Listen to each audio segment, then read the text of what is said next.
नमस्कार। अखबार रिपोर्टर के इस अंक में आपका स्वागत है। पाकिस्तान में एक ट्रेन हाईजैक हो गया है। ट्रेन का नाम है जाफर एक्सप्रेस। आज हम इसी में बात करने वाले हैं। हम बात शुरू करें तो फिर से आपसे हमारा गुजारिश है कि हमारे चैनल को थोड़ा सब्सक्राइब कर दीजिए, लाइक और शेयर जरूर कर दीजिएगा। तो चलिए शुरू करते हैं। पाकिस्तान की एक ट्रेन जाफर एक्सप्रेस को हाईजैक कर लिया गया है और उसमें कुछ आर्मी के जवान भी थे, सिविलियंस भी थे। ऐसा पुष्ट खबर है कि उन लोगों ने सिविलियंस, औरतें, बच्चों को छोड़ दिया और आर्मी पर्सन्स को पकड़ लिया है, अपने कब्जे में ले लिया है। एक ड्रोन को भी उन्होंने मार गिराया है और शायद 10-11 लोगों की, जो आर्मी के लोग थे, उनकी हत्याएं भी हुई हैं। ऐसी अपुष्ट खबरें आ रही हैं। अभी कुछ क्लियर खबर नहीं है क्योंकि जो कुछ है ऑपरेशन चल रहा है। अब इसकी जिम्मेदारी लिया है BLA ने, यानी बलूच लिबरेशन आर्मी ने लिया है। अब थोड़ा जानने की जरूरत है। आज हम इसी पर बात करने वाले हैं कि आखिर यहाँ समस्या क्या है। देखिए, समस्या, अगर बलूचिस्तान के बारे में जब समस्याओं की बात किया जाए तो हमें उसी तरह की समस्या है जैसा कश्मीर की समस्या है। जिस तरह कश्मीर 3 भागों में बटा हुआ है, 3 देशों की एक समस्या है कश्मीर की, जो अगर देखा जाए समस्याओं को 3 भागों में बट गई है। एक चाइना का पार्ट है, एक पाकिस्तान का पार्ट है और एक भारत का पार्ट हो गया है। यानी सब लोग अपने अपने उस पर दावा करते हैं। बलूचिस्तान में कुछ उसी तरह की समस्याएं हैं। बलूचिस्तान का कुछ एरिया पाकिस्तान में है, कुछ एरिया चाइना, कुछ एरिया ईरान में है। और चूंकि चाइना ने उसमें बहुत सारा इन्वेस्टमेंट किया है, इसलिए एक पार्टी वो भी बन चुकी है। चाइना भी एक पार्टी बन चुकी है। यानी अब समस्याएं बहुत जटिल हो चुकी हैं। और ये समस्याएं आज से जटिल नहीं है। ये 1947 में जब देश का बंटवारा हुआ था, बलूचिस्तान भी एक प्रिंसली स्टेट था। जिससे कश्मीर के लोग, कश्मीर के राजा थोड़ा ढुलमुल अपनाए थे नीति कि हम इधर जाएंगे, उधर जाएंगे। वहाँ भी कुछ ऐसा ही स्थिति थी। उसमें ज़्यादा मैं डिटेल में नहीं जाऊँगा, लेकिन इतना जान लीजिए कि वहाँ का एक जो लीडर थे वो भी नहीं चाहते थे कि वो हम पाकिस्तान में, और बहुत दिनों तक वो चाहते थे कि हम स्वतंत्र रहें। बाद में उन्होंने बोला कि हम भारत में विलय हो जाते हैं। बाद में ऑल इंडिया रेडियो से एक इंटरव्यू प्रसारित हुआ उस समय के मेनन का, और उन्होंने बोला कि हमारी समस्या नहीं है, पाकिस्तान का और उनका खुद का समस्या है। बाद में वो बहुत इससे नाराज भी हुए और जाकर भारत पाकिस्तान में विलय हो गए। मतलब इस तरह, जिस तरह कश्मीर की समस्याएं थी उसी तरह कुछ कुछ मिलती जुलती समस्याएं वहाँ की भी थी। और जिस तरह कश्मीर कुछ भाग चाइना में चला गया है, कुछ पाकिस्तान में है, कुछ इंडिया में है, उसी तरह यहाँ भी कुछ जो एरिया है वो ईरान में है। अब ये लोग की डिमांड क्या है जानिए। पहले तो ये लोग एक ग्रेटर बलूचिस्तान बनना चाहते हैं। इनका डिमांड ये है कि हम ईरान के भी उस क्षेत्र को लेंगे, हम पाकिस्तान के में जो अभी बलूचिस्तान, उसको मर्ज करके एक ग्रेटर बलूचिस्तान बनाएंगे। ठीक उसी तरह जो कुर्दिस्तान की मैटर है, कुर्दिस्तान लोग कुछ तुर्की में हैं, कुछ लोग सीरिया में हैं, और अलग अलग जो उनके बॉर्डर एरिया है उसमें वो बटे हुए हैं। ठीक उसी तरह वहाँ यहाँ पर भी है। यानी इनका कहना ये है, इनका कहना है कि हम मुस्लिम जरूर हैं लेकिन हमारे कल्चर अलग है। उस समय बात भी हुई थी। उस समय जो बलूच लीडर कह रहे थे कि हम पाकिस्तान में नहीं मिलना चाहते हैं क्योंकि हम मुसलमान जरूर हैं लेकिन हमारी कल्चर अलग है। अगर आप इसी तरह अगर मुसलमान को ही अगर मिलाना है तो आप ईरान और अफगानिस्तान को भी मिला लीजिए, क्योंकि वो लोग भी तो मुसलमान हैं। यानी कहने का मतलब ये थे कि पाकिस्तान में नहीं मिलना चाहते थे। और यही समस्या बढ़ती गई और जाकर वो एक खून खराबे का नौबत आ गई और उन लोगों ने एक आर्मी बना लिया। उसका नाम था बलोच लिबरेशन आर्मी, यानी BLA, जिसने आज हाईजैक किया है उस रेल को, जाफर एक्सप्रेस को। तो ये समस्या है, और ये समस्याएं कई तरह से भी है, जटिल हो चुकी हैं। वहाँ के जो लीडर थे जुल्फिकार अली भुट्टो, उन्होंने आरोप लगाया था कि इसमें KGB यानी जो रूस की खुफिया विभाग है उसका इन्वॉल्वमेंट है। उन्होंने इराक का भी नाम लिया, उन्होंने इंडिया का नाम लिया कि ये लोग बलूच समस्याओं को और हवा दे रहे हैं। ये उस समय 1973 में उन्होंने बोला था। जुल्फिकार अली भुट्टो ने एक मीडिया रिपोर्ट में उन्होंने बोला था इस तरह का बात। तो भारत ने खैर उसका खंडन किया कि इसमें कोई हमारा लेन देन नहीं है। लेकिन देखिए, यहाँ समस्याएं क्या है, जैसे जब भारत आज़ाद हुआ था तो बहुत सारे जो प्रिंसली स्टेट थे उनको राइट दे दिया कि आप चाहे तो पाकिस्तान में जाएं या भारत में जाएं या स्वतंत्र है।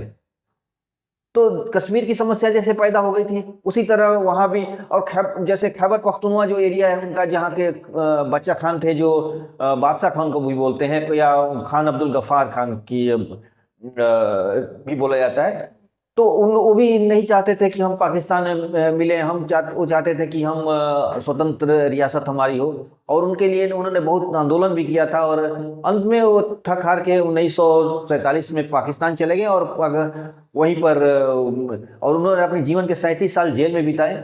यानी जो आधी उम्र तो उनको जेल में ही गुजर गई। यानी पाकिस्तान ने उनको दिया कुछ नहीं, पाकिस्तान ने उनको सिर्फ जेल दिया, और भारत ने उन्हें भारत रत्न दिया था 1984 में। उन्हें भारत रत्न 1984, मुझे एग्जैक्ट डेट नहीं याद है, लेकिन इतना है कि 1984 में उन्हें भारत रत्न दिया गया था। यानी पाकिस्तान ने उनको जेल दिया, भारत ने उनको सम्मान दिया।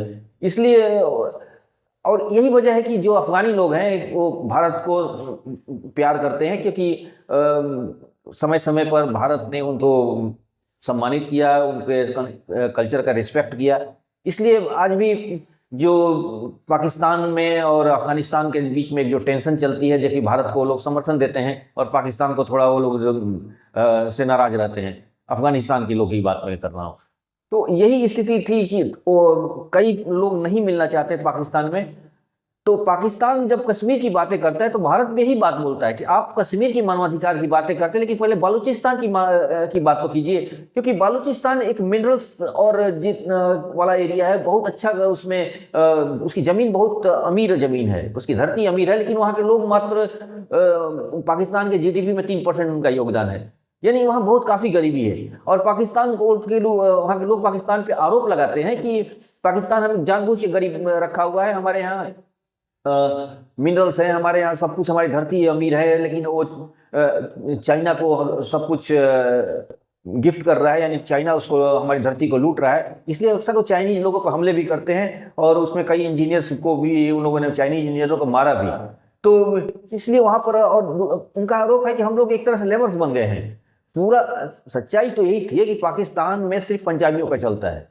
पंजाब की आबादी बहुत ज़्यादा है, लेकिन वहाँ पर पंजाबियों का ही सब कुछ बोलबाला रहता है। और वहाँ के आर्मी में भी, पाकिस्तान के आर्मी में भी पंजाबी लोग ही ज़्यादा हैं, और सियासत में भी पंजाबी लोगों की पकड़ बहुत ज़्यादा है।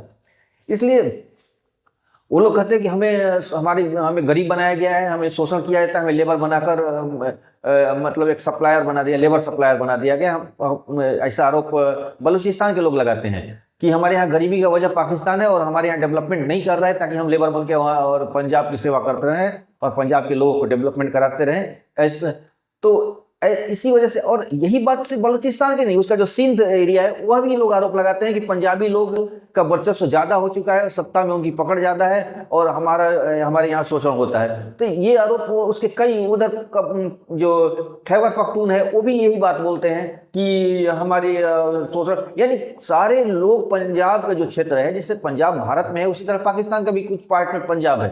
ये दोनों रीजन एक ही थे, बंटवारे के समय आधा आधा हो गए। तो उनका कहना है कि वहाँ पर सिर्फ जो लाहौर एरिया है तो उसको रिस्पेक्ट दिया जाता है, लाहौर के, पंजाब के जो बड़े बड़े शहर हैं उनके लोगों को रिस्पेक्ट दिया जाता है, हमें सेकंड क्लास सिटीजन माना जाता है, हमें लेबर फोर्स की तरह हम काम कर रहे हैं, हम एक तरह से मजदूर का सप्लायर बन चुके हैं। ऐसा बलूचिस्तान और सिंध के लोगों का कहना है। हमारे यहाँ गरीबी है, इस पर कोई ध्यान नहीं दिया जाता है, पाकिस्तान के लोग नहीं ध्यान दे रहे हैं। तो ये लोग अब आंदोलन कर रहे हैं, खून खराबे कर रहे हैं, बम फोड़ रहे हैं, कई क्लेम किए हैं, कई विस्फोट हुआ है। और ये सिर्फ पाकिस्तान तक की समस्या नहीं है, ईरान में भी समस्या है ये। ईरान भी कई लोग बलूचिस के जो वहाँ पर भी जो कुछ राइवल्स गुट हैं उनके ऊपर ईरान अक्सर हवाई हमले करते रहता है। पाकिस्तान भी इन पर हवाई हमले करता है, इनके जो ठिकाने हैं, उनको जो BLA के ठिकाने हैं उन पर हमला करते रहता है। यानी ये मैटर सिर्फ पाकिस्तान का नहीं है, ईरान का भी है। और इस मामले में ईरान, भले पाकिस्तान में बहुत सारे कंट्रडिक्शन हो, लेकिन इस मुद्दे पर वो एक हैं, क्योंकि वो चाहते हैं कि बलूचिस्तान का जो आंदोलन है वो दब जाए या कमजोर हो जाए, और इसलिए वो लगातार कोशिश में। तो आज जो ट्रेन हाईजैक हुआ है, तो इसके पीछे उन BLO ने जिम्मेदारी लिया है, कि बोला है कि हमने आर्मी के लोगों को हम पकड़ लिए हैं, हाईजैक कर लिए हैं। मतलब इस तरह का कुछ हुआ है। न्यूज़ तो पूरी क्लियर नहीं आ रही है, जो जब तक ऑफिशियल पूरी तरह क्लियर न्यूज़ नहीं आती, मैं इस पर कोई अपने तरफ से कोई टिप्पणी नहीं करूँगा। लेकिन जैसा अलग अलग न्यूज़ रिपोर्ट में ये खबर आ रही है कि वहाँ एक ट्रेन को हाईजैक किया गया है, और वहाँ उसमें कुछ आर्मी के लोग थे, करीब 180 आर्मी के लोगों को उन्होंने पकड़ा है, उन्होंने दावा किया है कि एक ड्रोन को भी उन्होंने गिरा दिया है, कुछ आर्मी वालों को मारा भी है। जो भी है अभी अपुष्ट खबर है, जो भी खबर आएगी परफेक्ट उसके बाद ही मैं कुछ इस पर क्लेम करूंगा। लेकिन जो बीएलओ का मांग है, जो बीएलए जो कह रहा है, तो जो बलूचिस्तान लिबरेशन आर्मी जो ये बातें जो कर रही है कि हम बलूचिस्तान का अलग होने की बात कर रही है, कि पाकिस्तान में हम नहीं रहना चाहते हैं, ठीक वैसा ही समस्या है जैसा कश्मीर की समस्या है। जैसे कश्मीर के जो एक प्रिंसली स्टेट थी और वहाँ के जो लीडर थे ढुलमुल नीति अपनाए थे, वहाँ के जो राजा थे, ठीक उसी तरह यहाँ के भी जो लीडर थे वो ढुलमुल नीति अपनाए थे कि हम इधर नहीं जाएंगे, उधर नहीं जाएंगे, हम अलग रहेंगे। और बाद में जिस तरह कश्मीर में मिलिट्री एक्शन लिया गया और यहाँ पर हैदराबाद में और जूनागढ़ में लिया गया, ठीक उसी तरह पाकिस्तान ने भी बलूचिस्तान वाले एरिया में फौजी एक्शन लिया और उनको जबरन अपने में मर्ज करा लिया। तो ये यही कुछ ऐसी कहानी थी, लेकिन वहाँ के लोग एक्सेप्ट नहीं किए हैं। आगे बहुत सारे लोगों का, बाहरी शक्तियों का भी उसमें हस्तक्षेप हो रहा है, इसमें कोई दो राय नहीं है। आप समझदार हैं, इशारा समझ सकते हैं। और तो कुल मिलाकर आज के अंक में बस इतना ही। जैसा आगे रिपोर्ट आएगी मैं आपको खबर करूंगा। आपसे फिर हमारी गुजारिश है कि हमारे चैनल को सब्सक्राइब कर दीजिए, लाइक कीजिए और शेयर जरूर कर दीजिएगा। Thank you very much.